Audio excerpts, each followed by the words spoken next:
Hello, ladies and gentlemen. This is your boy Hollywood Bonner. And it is your boy Black Caesar. This is Brother Husband Broadcast, where we focus on life, family, and black wealth. It been a minute. I know it have. I know you probably say, this is our third time doing this. But hey, don't judge us. Life happens. That's why we got to talk about life. That's why we got to talk about family. And we got to talk about black wealth, because those three things are very important. But Let's jump right into it. Speaking of life, Caesar, how life been for you? At least the past week, the past month, past year. We've been good. We've been good. Work from home. Been working from home for about a year. Like my job. My wife just started working. Claps to her. I'm normally a man of I like to pride myself of being the sole breadwinner of the house, but I understand that we have bigger things that we need to do, like tackling debt and getting ourselves together to purchase homes. So it takes extra income in the home. So she did what any real helpmate would do. Thank you to my wife for helping me. So I greatly appreciate her for that. Outside of that, man, everything been normal. Glad to be back here in front of everybody. Hopefully we can continue what we've been doing. I know this is the third time we changed our name. It's not changing no more. We gonna keep it this way. So we bring back good content for y'all to enjoy. Hopefully we can drop some jewels for y'all, and but yeah, everything be good on our end. No more kids. Your boy got snipped. So I'm making sure that don't happen no more. I'm done having kids. I'm trying to make money, and I'm trying to retire by the time I'm 50. So yeah, we on the mission over here, man. What y'all had going on? Before I jump into that, I know you mentioned you got snipped. Yes. Just for the people that may not know what you mean by I got snipped, what does that mean?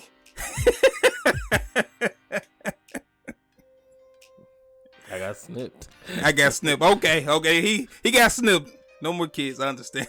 No more kids. There's nothing else to say about that. I got snipped. That was my choice.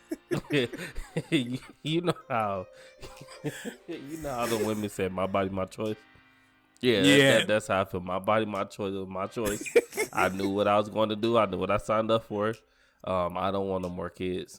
My mind is not there for no more kids, so I'm done. Hey, I understand, my brother. You got 4 beautiful kids, so hey, I totally understand. So, but as far for me, same old, been working, been, really working and trying to, like you said, get out of debt. The family is good. My daughter growing. She's getting bigger and bigger, and she's starting to want more and more stuff, it seemed like. Went to my first daddy and daughter dance. That was the highlight of the year so far. I was so nervous. I thought I was about to step on her feet, on her toes and stuff. So I had to make sure I came with my A game. I was over there jumping, having a good time, but really making sure that she had the time of her life. So, but wife good. She's working. She actually got her a new job, but I ain't gonna go too much in detail. But she's working. She's making some money. Like you said, nowadays you need 2 incomes because everything is going up. Good. Home prices, groceries, everything. It seems like bills going up, light bills, water bills. So it's just like a never-ending story as far as life. And that's why we got to talk about life, because life don't end. Life never ends until the end, until it's your time to leave this earth. But But speaking of family, I wanted to ask you, because you was talking about debt, and we talk about wealth and black wealth, and as far as like finance and stuff, I've been doing a little bit of research, and I did realize this because you married, I'm married, so we can speak it from a marriage perspective, or just really anybody can kind of understand what I'm about to say. But as far as like you and your wife, you and T, as far as like y'all finance, how do y'all try to manage y'all finance as a household? Because it seemed like I'm going. So for us, we try to make everything one, because the way we look at each other is we're one. So we operate that even in our finances. So, like I said, for the majority part of our years of being married, we've been married 7 years. February 21st made it 7 years. So by the way, happy about that. But for pretty much all of our marriage, I have been that sole breadwinner. So nothing went unknown. She knew when I got paid. She knew whenever I got bonuses. She knew how much my check was going to be, which was 100% fine. And even now that she have a job, I know how much she's going to be paid. She know how much I'm going to be paid. Everything is one with us. So we are in the season of doing for ourselves, if that makes sense. So we make sure our bills is paid. We make sure our kids are taken care of. But now we make sure we have things that we want and desire as well. So, like I said, we also are focusing on debt as well, because we understand what goals we have and what we want to do. But we normally try to keep everything as one, because the way we look at it, it can tend to get a little messy when it comes down to finances, and we don't want to straddle the fence with that. We like to be real open when it comes to our money, because our money is literally our boat. If that makes sense. Not saying that we love money and we fiend for money, but it's just that's what keeps us afloat. We have things and kids to take care of, so we like to be pretty much well open about that. Pretty much. Right. I mean, I feel you on that. I really do. Let me ask you this because I just thought about it. When it comes to your money and her money, and as far as like all the money is coming into y'all bank accounts, are y'all currently using separate bank accounts, or y'all use one major bank accounts? How, as far as like your marriage, how does that work in your household? So this how I can put it. Our checks come to the same account, right? And from there, we divvy up however we're going to do it. Like I said, first we pay our bills first, right?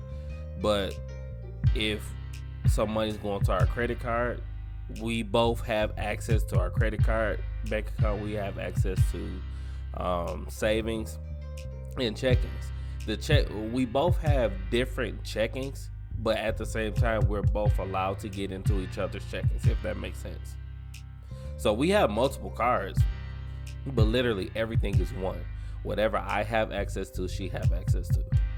You see what I'm saying? So we both see when the money drop into our account. We both see it. And normally, at least with me, normally I'm showing my wife my pay stub before I even get my check. You see what I'm saying? So that's what we like to do anyway. Just so that we can start prepping ahead. Now, if you call us like 4 years ago, normally we'd check our pay stubs to see what we finna buy, so we already have it in mind. You see what I'm saying? But normally, everything is one. Everything. Right. I feel you. But as far as like my situation, I got my own bank account. My wife got her own bank account. So I know what money I'm bringing in. She know what money she's bringing in. But at the end of the day, but we how still how know. does that work for y'all though? Great. Because I mean, I look at it as far as like my money. When I pay my bills. I pay majority of the bills. Let me go on and say that. I go ahead and pay majority of the bills. She pay, her car note and the phone bill. I pay everything else basically. So I know how much I gotta spend each month. She know how much she gotta spend each month.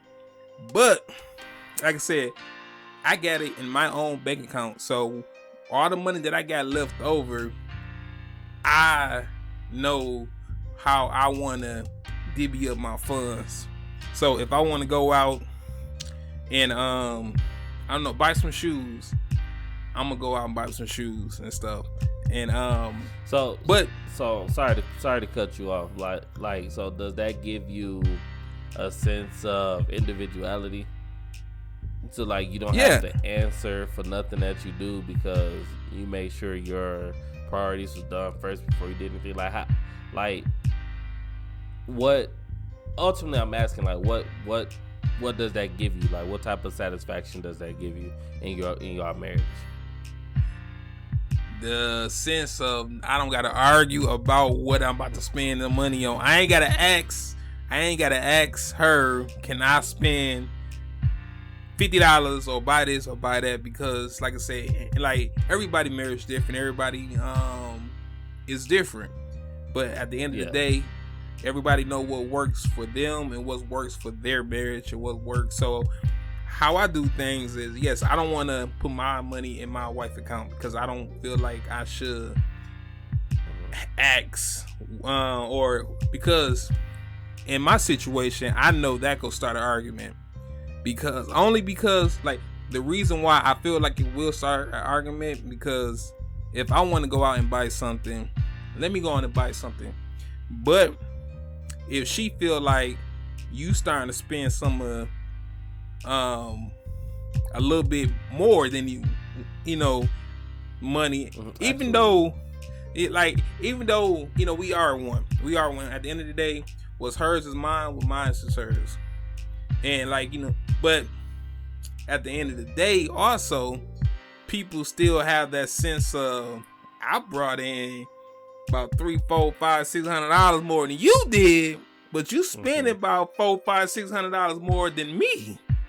You see how that can kind of bump heads and stuff. So yeah, I get it, but I guess on my end, being that everything is one, sometimes yes, that can happen. Let me try to make it realistic. So me and Tara both have our moments of when we spend, right? But one thing that we can agree on is that a lot of our money is spent on food. Don't judge us, judge your mama. Because everybody go through that. I don't care what nobody say. We like to eat out, right? And that's everybody thing. Right, yeah. But normally, I have heard Tara tell me that I'm watching her, right? But that's only when we both have already come to the agreement of what we're going to do with our money, right? But normally, we don't argue. We definitely don't stop arguing a long time ago about money itself. Because at the end of the day, a good bulk of it, like I said, is either going to food or it's going to something that our kids need. I can't necessarily argue about that. We don't necessarily get ourselves a lot at all. So, right. If she was to haul off and buy herself something, I still wouldn't say anything because she don't normally get a lot. You see what I'm saying? If that makes sense. Right. Not saying that we broke. We ain't broke. We make decent money. But right, yeah. We don't think about ourselves. We think about our kids. And the little extra money that we do have, we want to make sure that they're having fun and we want to make sure that we're taking them out. But if she wanted to go out and buy a $50 shirt, we normally we put it back. If I wanted to buy a pair of jeans for a grown man my size, like $60, $70. Now I got to double think about that, because I don't want to spend that much money. But right, if she was to do that, it will be fine. You see what I'm saying? Because you don't get yourself nothing. You don't haul off and just spend unless it's for the kids. Now I'll tell her real quick, because she go on Target and she spend about $400 and only have 2 outfits. Target is expensive. You see what I'm saying? That's a setup. Whenever she says she want to go to Target, that's a setup. She about to spend some money. So, but yeah, like we normally I don't watch her like that. She don't watch me like that. 'Cause we don't spend a lot on us specifically. Right. So, I mean, I feel that. I really do, because like honestly, even though I have all all my money is coming to my account basically, and it seemed like I pay the bills, but I'm spending all my money either on my daughter, my wife. Mm-hmm. I don't be buying. I be have to take a step back sometimes and realize and I just recently realized it's time for you to do for you sometimes. And I hate to say it, but sometimes you got to be selfish, because you will find yourself in a pattern, in a whole situation where you always spending on everybody else, but you never treat yourself.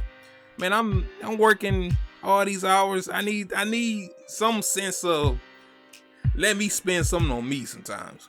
Yeah, but that's not selfish though. That's that. Right. I literally just told Tierra this. I just told Tierra, you need to spend on yourself, right?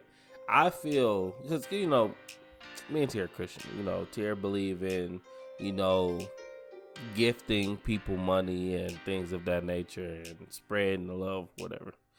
I don't disagree, but at the same time, the way I look at it is, if my household is not straight, that's from my wife all the way down to me. If my household is not straight, if Tierra wants to go get her nails done, I'm going to go get her nails done before I give you $20. I'm not going to give you $20 and not get my wife nails done. You see what I'm saying? My wife will neglect herself. When you are giving, but not doing nothing for yourself, that's neglect. And buying yourself stuff with money that you earned, that's not selfish. You see what I'm saying? Yeah. It's put in our mind that, but that's not selfish. It's really not. You need to buy yourself stuff. You see what I'm saying? Like, buy you something. You buy you a pair of Jordans, which I just got my first pair of Jordans not that long ago, by the way. Wow, I still haven't bought me a pair. Inner kid in me, because I always wanted shoes, but I could never pay $220 for shoes. But now it's like, I'm going to pay $220 for a pair of shoes because I worked for them. Yep. Yep. You look at my kids. If you look at my kids, they dress well. They don't walk around here stanky. If I want to go buy, because I'm into cologne as well, I just spent $115 on cologne. I'm fine with that. You see what I'm saying? Like, my wife is good. My kids is good. Don't neglect yourself. It's all right if you buy yourself something.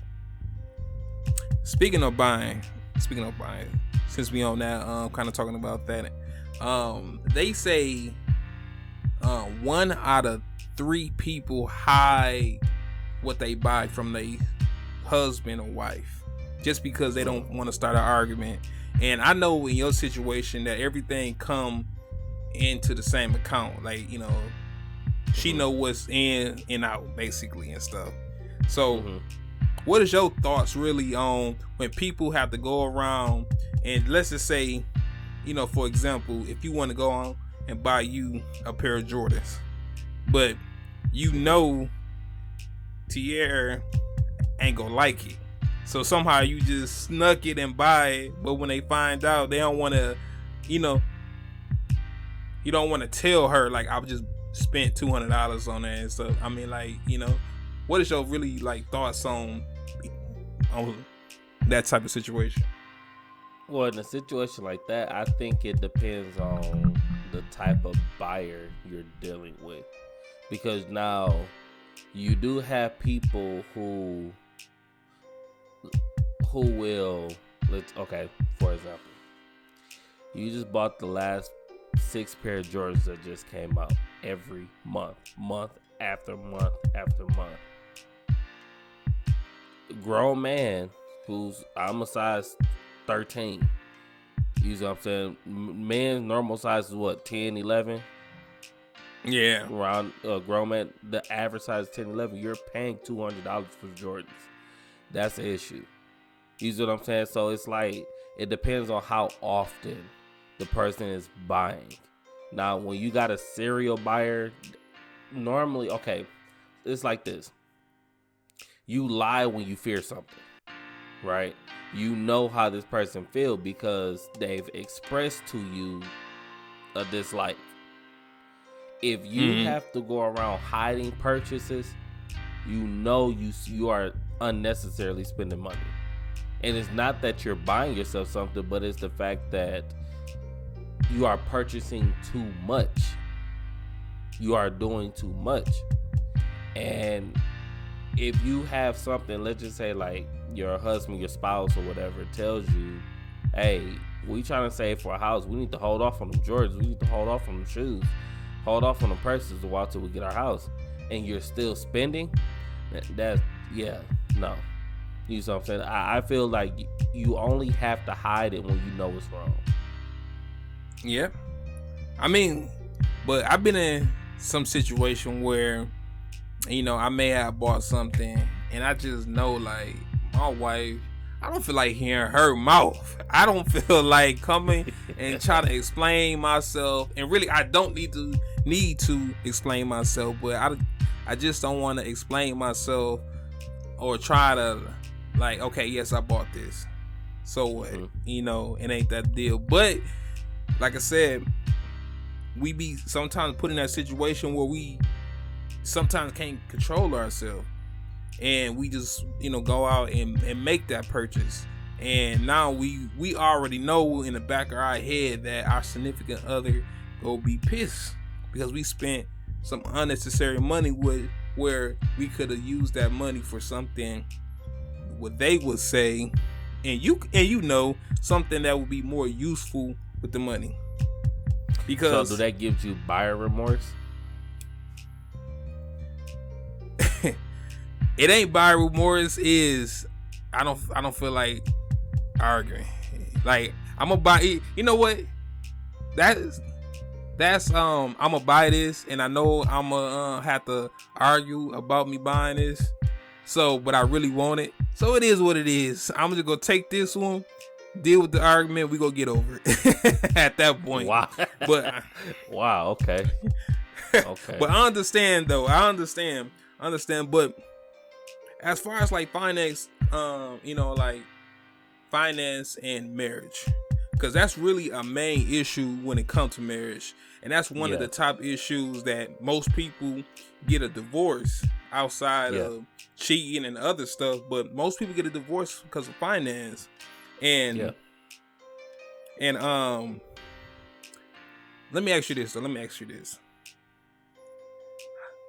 because maybe some people might be going through this. Maybe they is, maybe they not.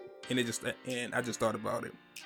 What advice, or how do you think that a husband and a wife, or even a girlfriend or boyfriend or whatever, or, you know, how do you think them two can, okay. Let me change the whole question up because I'm about to, a husband and a wife, they are looking at finance totally different. One of them, I'm not going to say husband or wife, but one of them want to think about their future and want to build wealth, want to get out of debt. The other one, they just want to spend, and we just go deal with it. We doing okay, but they not really trying to build wealth. In your opinion,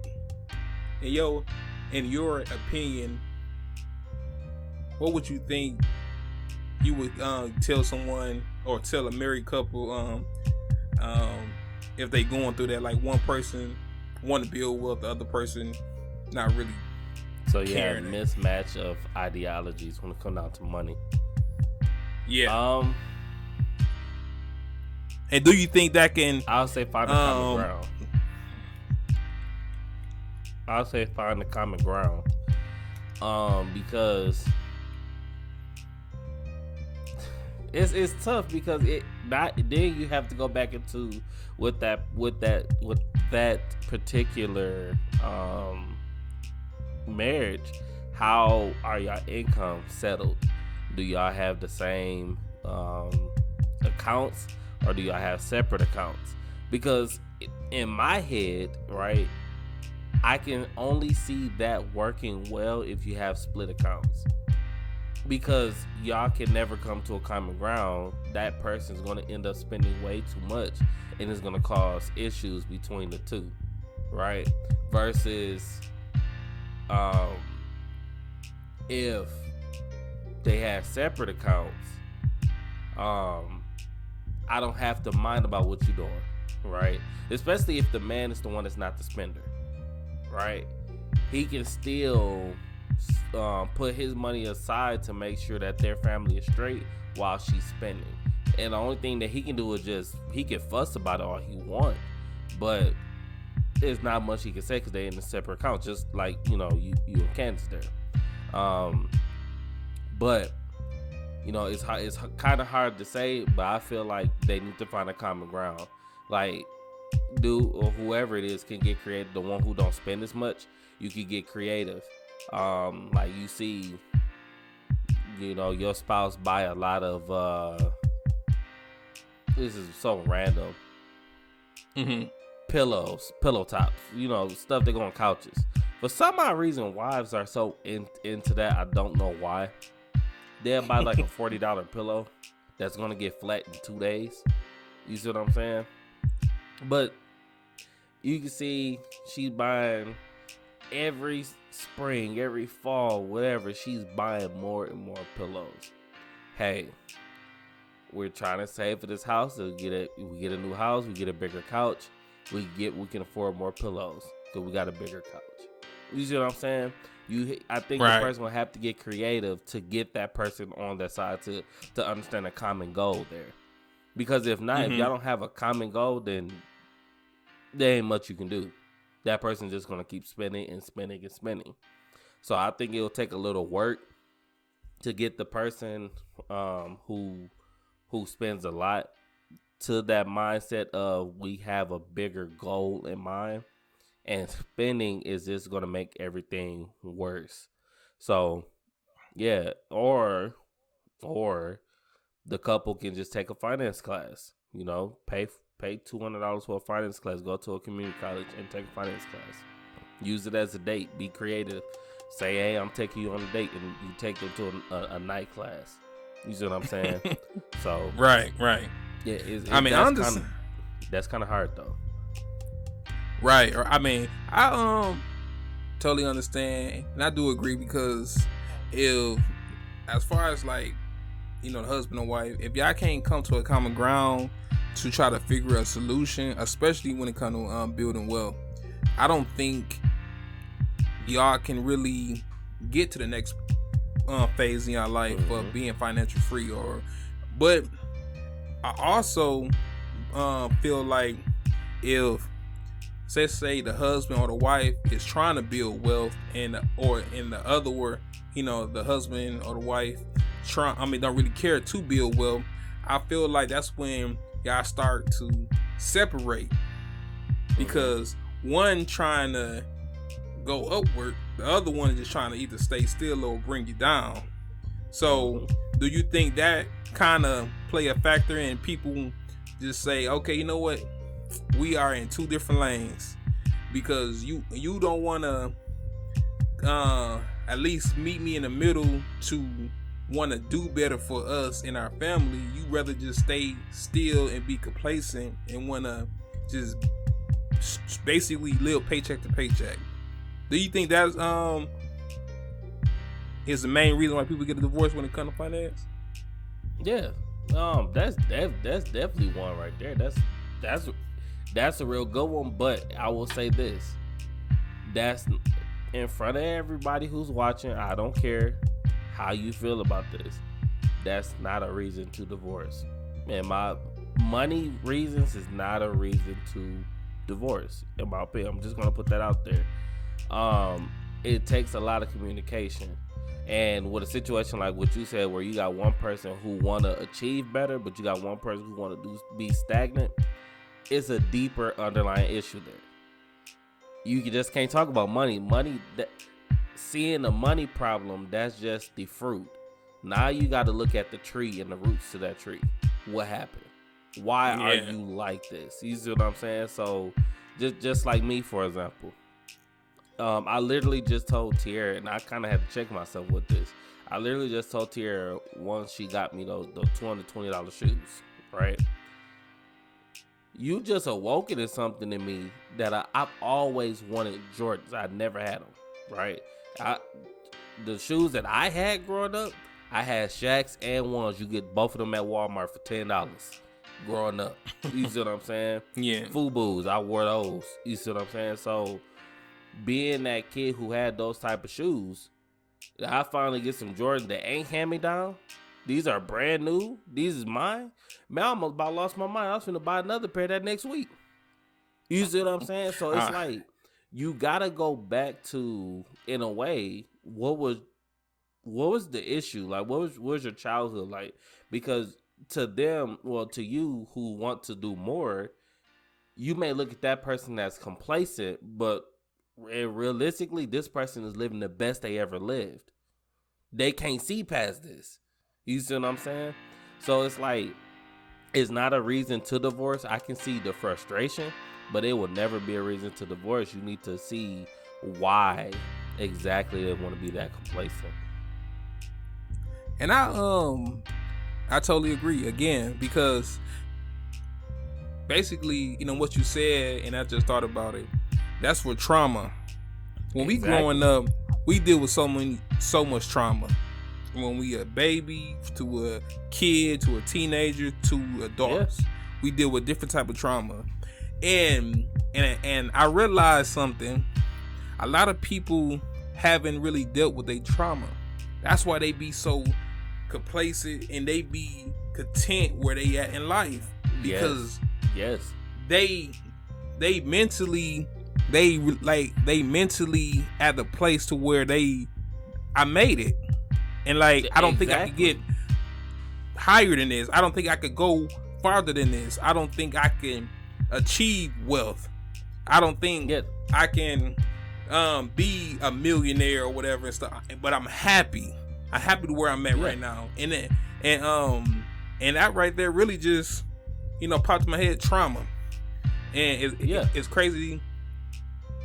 It ain't crazy. It's funny, that you brought it up, just because I thought about this the other day, and I was like, trauma. I mean, everybody want to be rich. If you think about it, everybody, if you ask everybody or anybody, if you ask anybody that's old enough to know, kids too, they'll probably tell you, I want to be rich one day. I want to have all the money so I could buy whatever I want to buy or whatever. But in reality, the situations that we've been through in our life, I don't think a lot of people know how to handle that type of success. I don't think, and that's where it kind of fall back into your marriage. You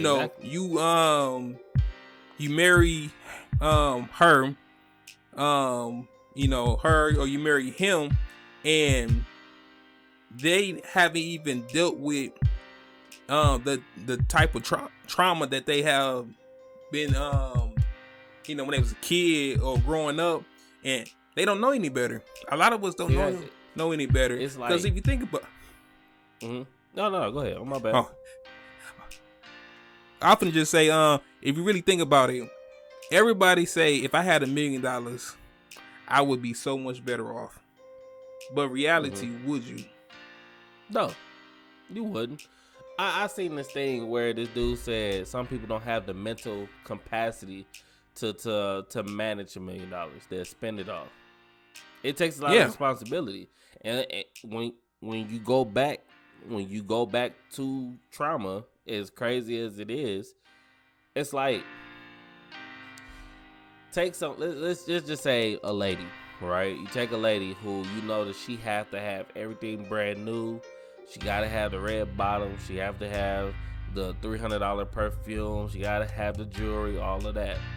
You may look at her as either stuck up. You may look at she's spending too much money. But what she's doing is, and it may sound crazy, but it makes sense. What she's doing is, subconsciously, she's trying to live a life outside of what her mother used to tell her, because her mother used to call her ugly.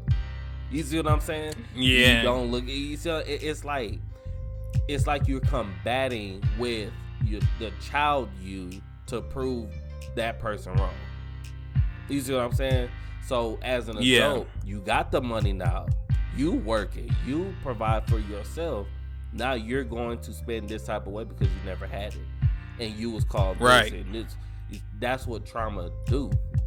So when you, like I said, when you get into these marriages and you talk about finances, you have to talk about how, if you're going to talk about the way a person spend, if you even somebody who holds on to money, because that can be toxic too.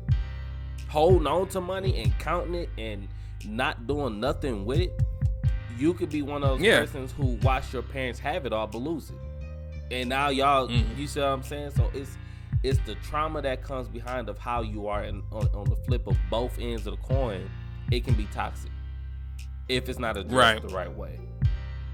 Right. Hey, I mean, like I say again, I totally understand what you're saying. I totally agree exactly what you're saying and stuff. So, you know, if anybody that's married or anybody that's thinking about getting married, because at the end of the day, everybody want to be married in some phase, point of their life, they want to be married. But you need to ask yourself this, or at least have that conversation with your significant other, and especially if you want to take your family to the next level of achieving wealth, but they not trying to get there with you or help you do that. Like, okay, like, you know, sit them down. Hey, what's wrong? Let's talk about this. Yeah. If you need to go to therapy, if you need to talk to a counselor, like somebody, you know, it's time to have these type of conversations with your husband or your wife to try to get down to like, okay, now I understand. Now I understand. I will go even further to those who want to be married. This may sound scary, but it will really help you.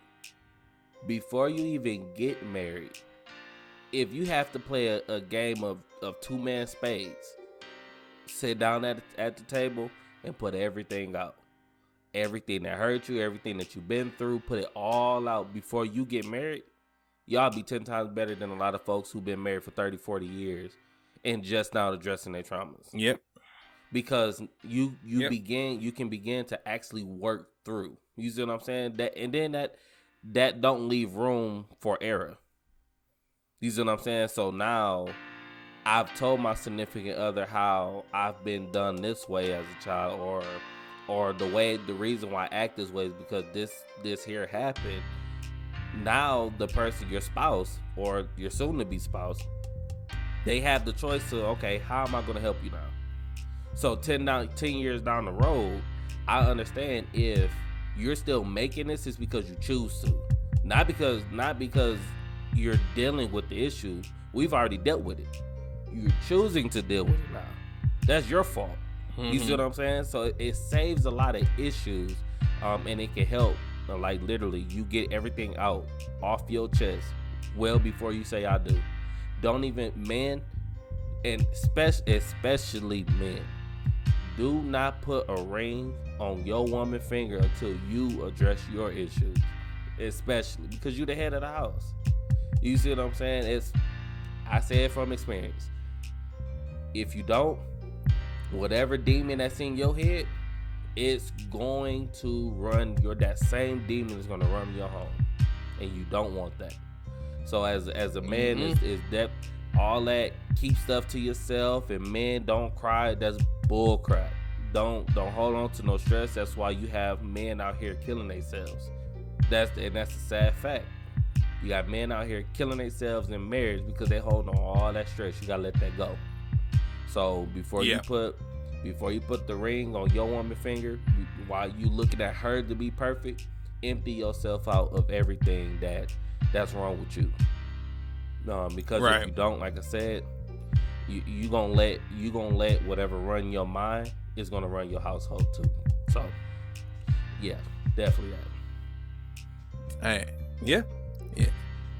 Let me ask you about this, about debt in marriage. Mm-hmm. You know, you have your debt, she have her debt, and I'm quite sure. I mean, I think if you don't know your debt, let me go and say this: if you don't know your debt, just log in on Credit Karma, FICO, log in or something to figure out how much you actually in debt. And but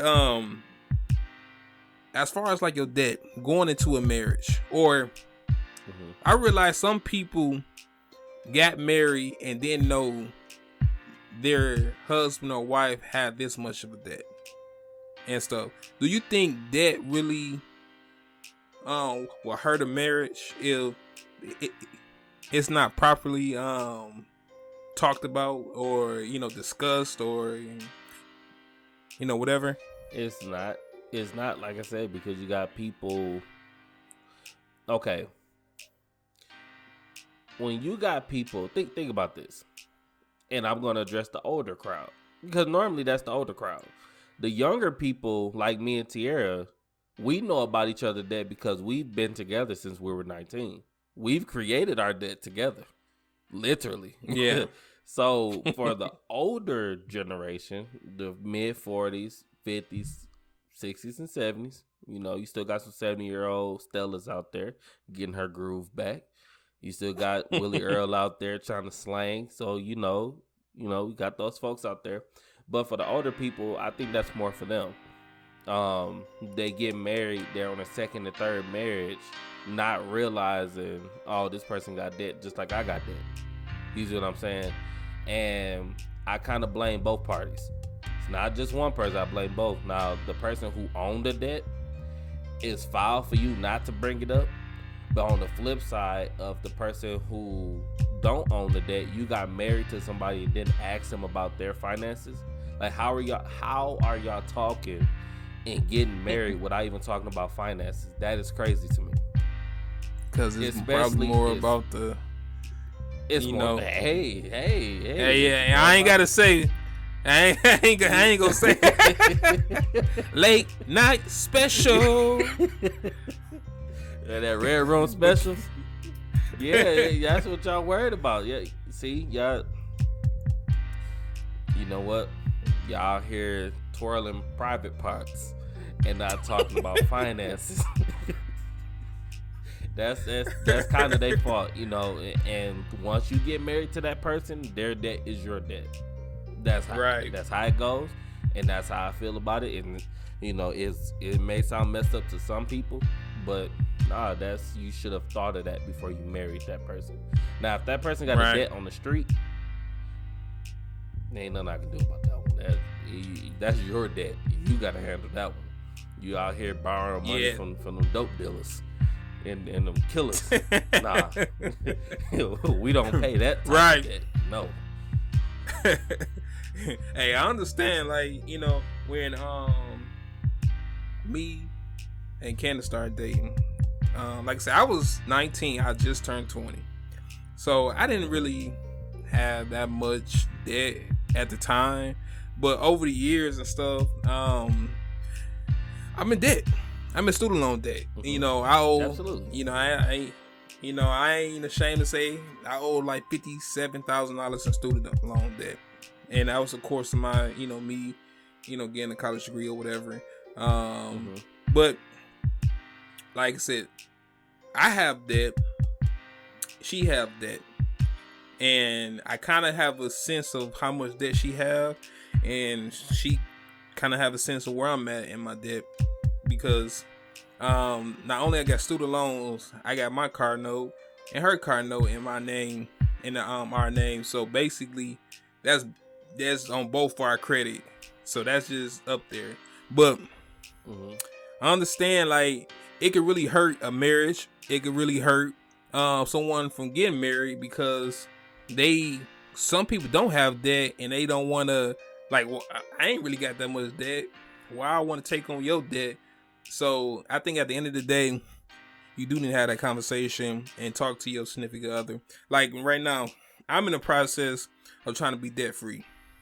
Absolutely. My goal is to be debt free in the next, Lord's will, in the next 3 years, and that's like all my my car paid off, her truck paid off, and my student loans are paid off. That's my goal, is to be debt free. Well, not necessarily debt free, because I do want to get a house, but I want to get a house after at least majority of my debt is paid. That's my goal. End goal. But my end goal is to be debt free, and that's what I'm shooting for, because I feel like it's hard to really build wealth with a lot of debt, because on your journey of building wealth, especially together on your journey, of building wealth, I feel like you can't add more debt and keep adding debt, and then when you finally get to where you at, you still living paycheck to paycheck. I seen an article, like, I be reading so many articles that these doctors making 300,000, people making 150,000, 200,000, 400,000, $1 million, and they still living paycheck to paycheck. I talked to it's two things. I talked to a mortgage broker, right? This dude said, when it come down to buying a house, because I want to know how much house can I afford. If I wanted to get my debt stuff done this year, how much could I afford? And he said, I'm gonna be 100% honest with you. He said, no matter how much you make, you have to, especially when it comes down to houses, you have to talk about how much the house is and the interest rate on the house, right? And he said, you also, the biggest kicker is how much you make monthly. So some people may look and see, oh man, you know what? Why rent a house for $2,500 when I can just go buy me a home for $1,500, right? From the front eye, that sound good, but dude, you only make $3,000 a month. That ain't enough money. You see what I'm saying? That's not enough money. Your debt to income. Your debt to income is all the way messed up. He said you have to have a minimum of 6 times your monthly payments for your house in order for you to even have the money to get a home. House these days is going $450,000 and up in Dallas. Who got that type of money? I don't. You see what I'm saying? Like, you have to have 6 times the money. So you take how much you make a month, you times it by 6. That's how much money in today's economy. That's how much money you need to get a house. Yeah, these mortgage rates is 6.57%. Point up. It is going up more and more because y'all Republicans, y'all Democrats. Hey, that's all them doing all that. My theory on that, I think, well, you know what? I'll save it for another, spiel. But I feel like this is a somewhat of a plan. It's like a game they play. Like I mean, I really go in details on something else on another day, another podcast or whatever and stuff where I really think about that. Definitely. We'll talk about conspiracy theories in the next one. You may never know. Right. But I mean, as far as when it comes to marriage and finance and debt and building wealth, and when you build wealth, your whole lifestyle change. So I don't know if you even thought about it, whoever listening to this, I don't know if you ever thought about it. And if today is the day that you think about it, it's time for us, especially as black people, to start to change. Start to break the trend. I want to put an emphasis on black men.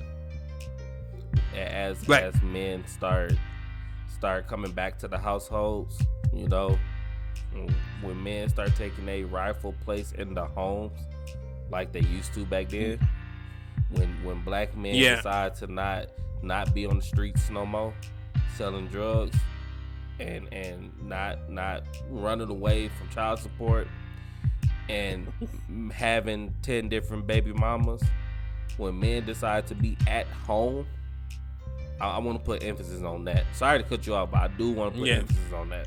It's time for us to start, because the women can't do it alone, bro.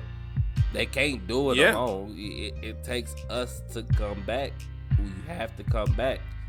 You know, it's sad to say it, but this is not our father's generation no more.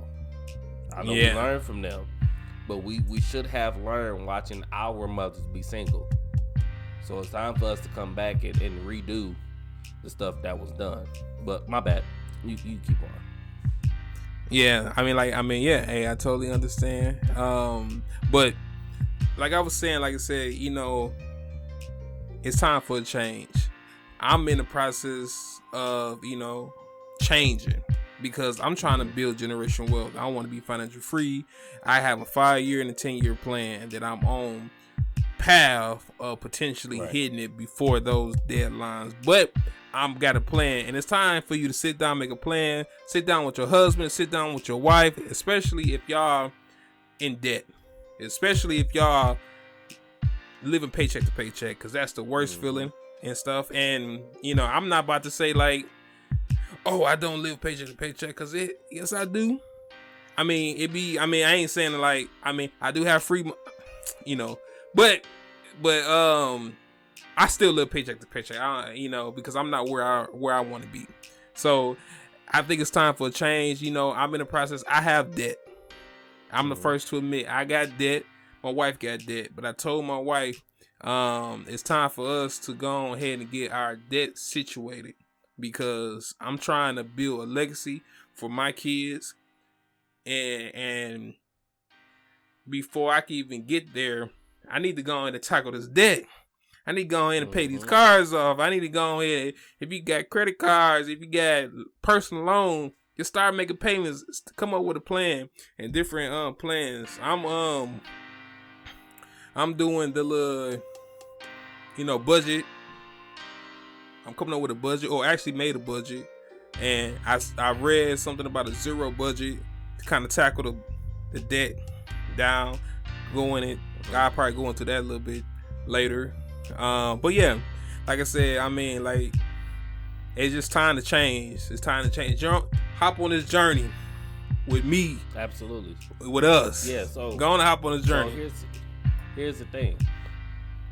You know, because you know, everybody just can't, you know, jump on board like that. Some people gotta ease on the board. I know y'all heard so much. Everybody keep talking about the stock market. I know, but let's be realistic here. The baby boomers, they had oil, they had trains, they had locomotive, all that. That's how they got their wealth, right? You go back to Warren Buffett. This man, he's still in his house that he bought for, I think, said $10,000, something like that. $10,000. Warren Buffett, if y'all don't know who this man is the godfather of the stock market. Now, I feel like they cheated because of the simple fact he's a baby boomer, right? They had a lot more to do. They money had a lot more stretch than ours does. I understand it. But as black people, I feel we need to get on the board with stocks. For those who y'all act like y'all not interested, I'm gonna tell y'all something. For those who like McDonald's, right? Everybody loves Mickey D's. Excuse me. Everybody loves Mickey D's, right? Take your meal that you gonna buy $15, $20 for a large Big Mac meal. Probably $30 if you're in New York for a Big Mac meal. Take that $30 and want you invest it in McDonald's. You see what I'm saying? Like, you don't have to pay full price for a stock. You don't have to do that. And the easiest way I tell people to get into stocks is literally buy whatever stores you shop at. I'm just speaking of stores. Whatever stores you shop at, whatever phone services you use that you like, whatever car companies you like, invest in them. Because you already use their products. Even though you have bought, let's just say you bought, like I said, McDonald's. I'm gonna use them. You bought a half a share of McDonald's. Let's just say you bought, if the stocks was $100, you bought $50 worth of shares. Just that little 50, you going in and spending can possibly make that 50 turn to 60. Now you got a $10 return. You see what I'm saying? It can be little by little, but do something now. Don't sit and wait, think you need millions and millions of dollars. Just sit, put a little seed money. Y'all go to church. I go to church too. Y'all go to church and the pastor say, sow a seed, sow a seed, sow a seed of $20, sow a seed of $30. Do the same thing with the stock market. Same thing, So I just want to put that out there. Because building wealth does take some time. But at least try to get on board with it. Don't sit here and say, yeah, I want to make sure my kids have, a mansion. You ain't got no 401k. You ain't got no insurance. You eating all your money. Black people, get it together. Get it together. Yeah, like I said, gotta get it together. It's time to change. It's time for us to go ahead and make a statement, or at least be example for our next generation. That's all I'm gotta say. Just let's start the process. Even if you can't accomplish the process, at least you have a foundation, and for your kids to try to follow and build on what you was trying to accomplish. So, absolutely. If just start. Just sit down, come up with a budget plan, figure out all your debt. Yep. Come up with a 5-year plan. Come up with a 10-year plan, and start doing things to try to change your outcome. And like I said, if you like me, I'm tired of living paycheck to paycheck, and I'm tired of not being where I want to be in life. And not necessarily like saying like I'm just struggling or whatever, but I'm not happy. Well, let me bring it back. I'm not where I want to really be. I want to be able to be financial free. I want to be my own boss. I want to be able to have my own time. I'm tired of trading 8 hours of my time to 8 hours for somebody else. I'm making somebody else rich. It's time for us to start making ourselves rich and our family rich. So that's all I really got to say. I'm putting it out there too. While we're talking about black wealth, because of course black wealth is part of our stance. And once again, I'm going to advocate for all the bros out there, all the brothers. I'm going to advocate for us specifically, because our sisters can't do it alone. I don't know if y'all know, the sisters is outbeating us when it come down to college, right? Men ain't going to college. Women is going. Women is achieving these high ranks in these corporate offices. And first off, hand clap of praise to all my sisters out there.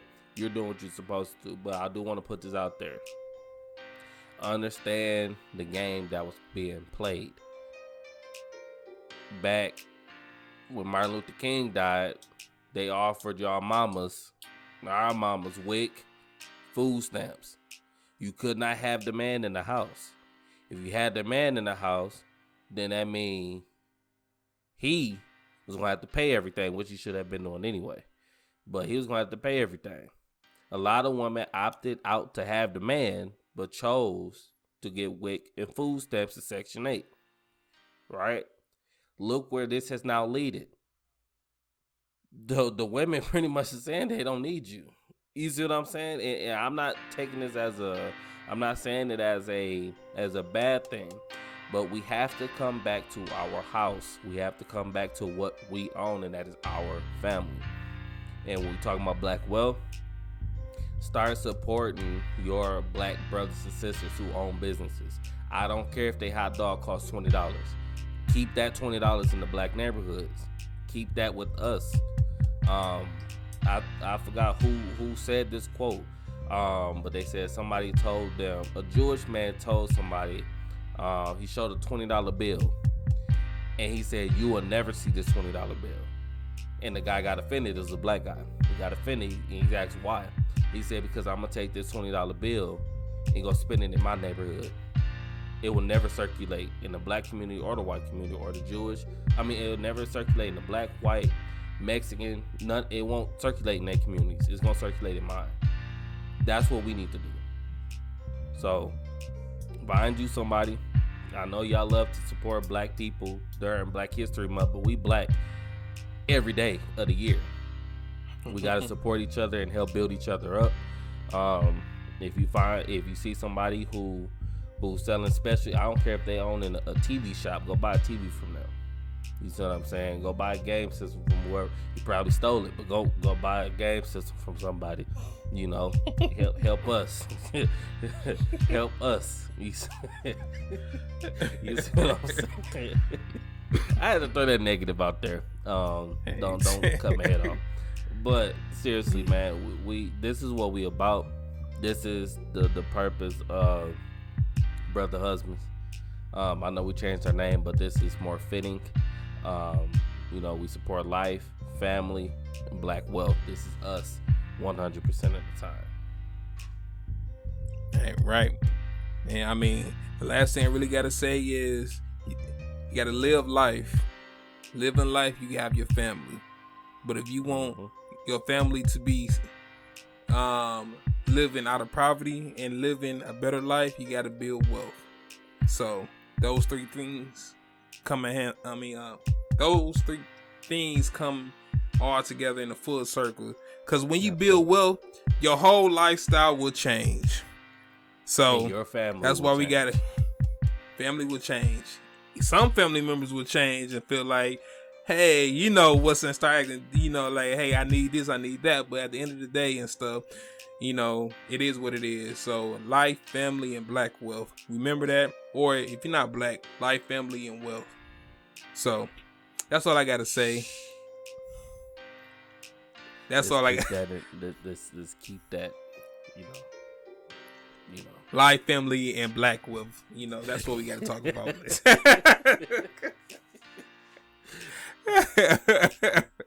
So, it was a good one. It's good to be back on here. I'm really ready for us to go ahead and really start diving deep into, this again. So yeah, I'm here. Tell the people when we'll be back. We'll be doing this once a week.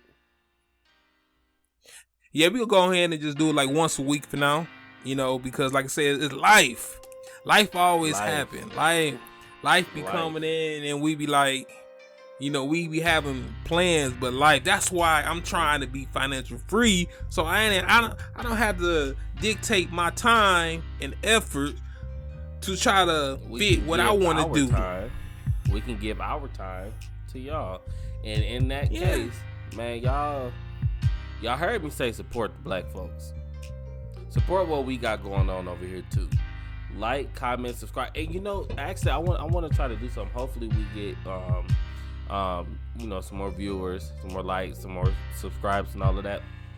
But just get a dedicated group of 1,000 people, right?